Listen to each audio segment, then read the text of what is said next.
L'école du dimanche.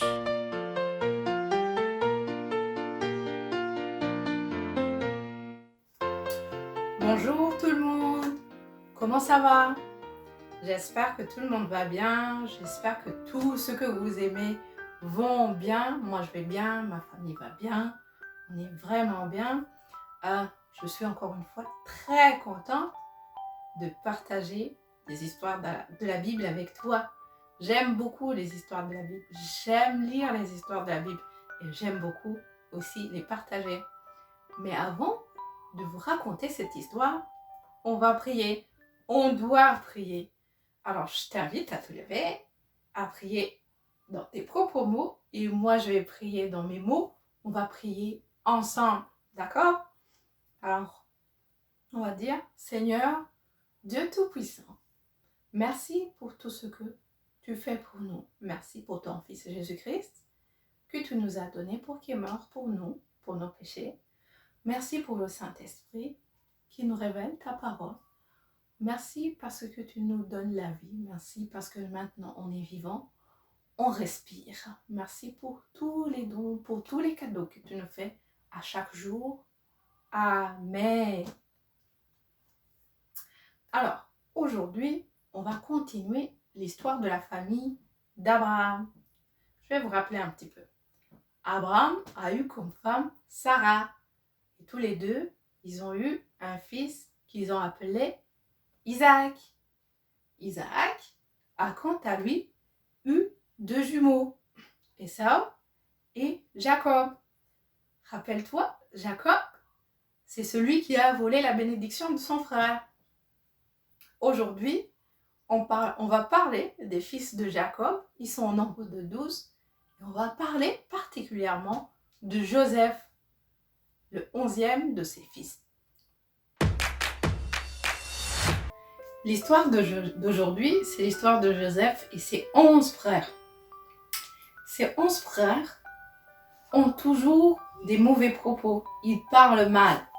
Quand ils parlent mal, Joseph va le raconter à son papa. Et puis, ils ne sont pas contents de ce que Joseph fait. Mais son papa, qui est Jacob, aime beaucoup Joseph. Jacob l'aime tellement qu'un jour, il lui a fait faire un bel habit plein de couleurs. Et ses frères sont très jaloux. Ils ne sont pas du tout contents de Joseph. Joseph, un jour, eut un songe, un rêve. Dans son rêve, il se voit, lui, avec ses frères. Ils sont en train de mettre de côté leur récolte, de sortes de gerbes. Ils les mettent de côté. Alors, sa gerbe à lui et celle des autres se mettent à monter et puis les autres sont autour de celle de Joseph et leurs gerbes se prosternent devant la gerbe de Joseph. Ses frères le regardent, je vois leur regard comme ça, ils disent « Ça veut dire que tu gouverneras sur nous, qu'on devra se prosterner devant toi ?» Ils ne sont pas vraiment contents de ce rêve. Un autre jour encore, Joseph a encore un rêve. Et là, il voit la lune, le soleil et 11 étoiles venir se prosterner devant lui. Et là, alors son papa dit « Non mais, tu veux dire que moi, ta mère et tes frères, tout le monde va se prosterner devant toi ?» Et je le vois Joseph en train de dire ce n'est qu'un rêve, hein. Moi j'ai rêvé, c'est tout. » Ses frères ne sont pas du tout contents de Joseph, pas du tout alors. Ils sont jaloux. Vraiment, Joseph leur arrive quelque part. Un jour, ses frères sont allés paître leur troupeau, un petit peu loin de chez eux. Son papa, Jacob, s'inquiète. Il veut savoir les nouvelles de ses fils. Alors il prend le jeune Joseph, qui n'a que 17 ans, il lui dit, va voir tes frères. Va voir comment ils vont, va voir s'ils vont bien, s'il ne leur manque de rien. Alors Joseph, il part. Ses frères, quand ils le voient de loin, ils commencent à réfléchir. Qu'est-ce qu'on peut lui faire? On va le punir, ce petit garçon. ce jeune rêveur. Alors, ils se disent qu'ils devraient peut-être le tuer. Mais l'un des grands frères, Ruben, il dit non, on ne peut pas tuer notre propre frère, là, c'est pas possible. On pourrait peut-être le jeter dans une citerne. Comme ça, on ne le tuerait pas, hein, ce ne sera pas vraiment le tuer. Alors, ses frères se résolvent de ne pas le tuer, mais de le jeter dans une citerne. Quelques instants plus tard, des voyageurs passent. Alors les frères, ils se disent que peut-être ils pourraient le vendre. Pourquoi ne pas le vendre? On ne peut pas le tuer, on ne peut pas le laisser dans le désert comme ça. Alors ils se disent qu'ils vont le vendre. Et Joseph se retrouve attaché et il va partir en Égypte. Ses frères, qui ne savent plus quoi faire, qu'est-ce qu'ils vont dire à leur papa? Alors ils prennent la tunique, l'habit que papa Jacob avait fait faire pour Joseph et il l'asperge de sang de mouton. Et puis il l'envoie chez eux pour dire à Jacob, leur papa, que son fils bien-aimé, Joseph, est mort. Une bête l'aurait peut-être mangé dans une forêt ou quelque part dans le désert.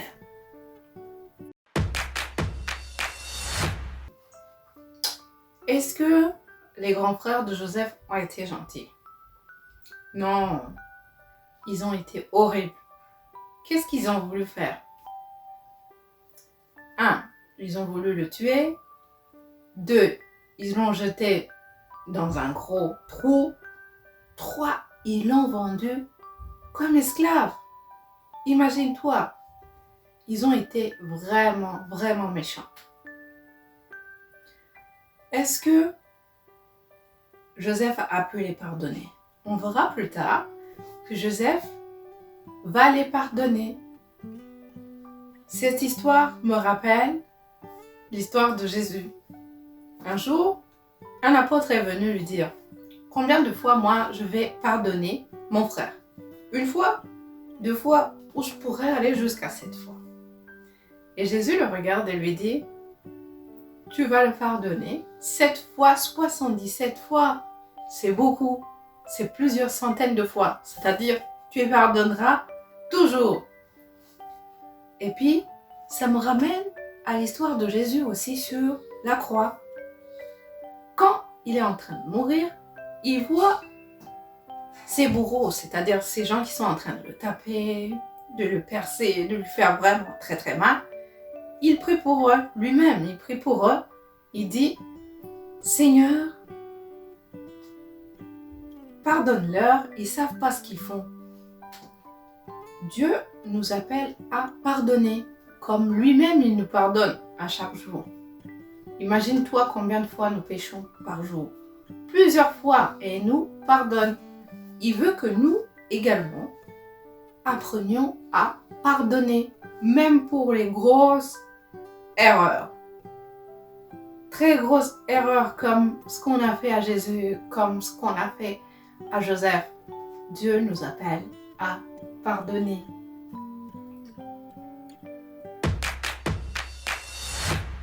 Le verset à mémoriser aujourd'hui se trouve dans Éphésiens chapitre 4, c'est le verset 32 qui est très court. Il dit: soyez bons les uns envers les autres, compatissants, vous pardonnant réciproquement, comme Dieu vous a pardonné en Christ. Alors, être bon, il nous dit d'être bon, c'est être gentil. Les uns envers les autres, compatissants. Compatissant, ça veut dire être humain, compréhensif. Vous pardonnant réciproquement, c'est-à-dire qu'on se pardonne mutuellement. Ça veut dire que si je te fais du mal, je te pardonne. Et s'il y a quelqu'un qui me fait du mal, il demande à ce que les gens se pardonnent les uns les autres. Comme Dieu nous a pardonné en Christ. Dieu nous a pardonné en Christ. Dieu nous pardonne même aujourd'hui, tous les jours, il nous pardonne. Alors, on va mémoriser ce verset. Je vais le redire et vous allez le dire avec moi. Soyez bons les uns envers les autres, compatissant, vous pardonnant réciproquement, comme Dieu vous a pardonné en Christ. Je t'invite à continuer à le pratiquer tout seul à la maison et à le mémoriser. Merci, au revoir, à la semaine prochaine.